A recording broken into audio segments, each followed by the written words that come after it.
So the book that I have picked is Tradition of Mufazzal.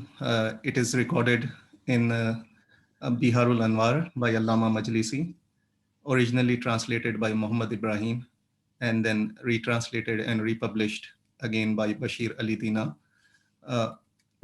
तो इसका background ये है कि one day Mufazzal was sitting in Masjid al-Nabawi, and when a staunch atheist by name Ibn Abi Oja, he came along with his friends and started usual atheist discussion, saying like there is no creator, nor designer, no renovator. The universe has been by itself in existence and will continue to exist as such. Hearing that Hazrat Mufazzal, who was the companion of Imam Jafar Sadiq alayhi salam, he said like, do you disbelieve in the faith of Allah by totally denying the existence of him who created you in such comeliness, transforming you from one state to another till you arrived at your present form? और दूसरे भी arguments रखने की कोशिश करते हैं, but he Ibn Abi Oja didn't accept those arguments and he started telling like if you can marshal well-founded arguments which we will admit, otherwise you have no right to interpolate. इस पे जो सो थोड़ा हज़रत मुफज़्ज़ल become dejected and comes out dejected and went to Imam Jafar Sadiq alayhi salam. So Mufazzal had 4 sessions with Imam alayhi salam on these different topics. And before like Imam in the beginning of the first session, Imam gave similitude of atheist to a blind person in a well-furnished house. They move in the house from one place to another, but if they stumble on something, they begin to reprimand the architect of the building.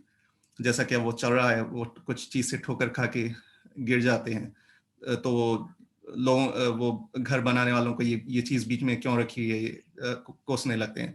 So whereas the matter of fact, the fault lies with his own inability to see. So the waverers, atheists, failed to grasp the mysteries and causes underlying the genesis of the creatures.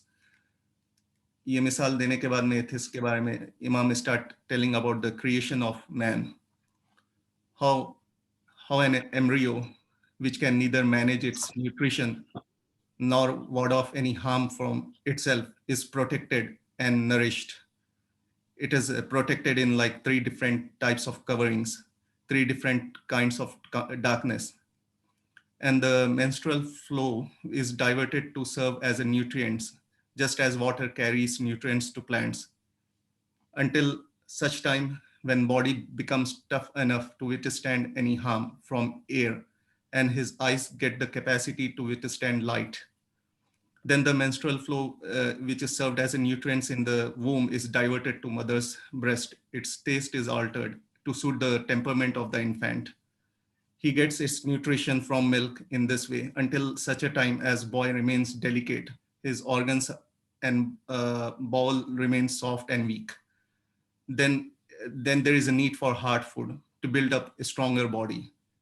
So his molar and teeth appear to masticate food.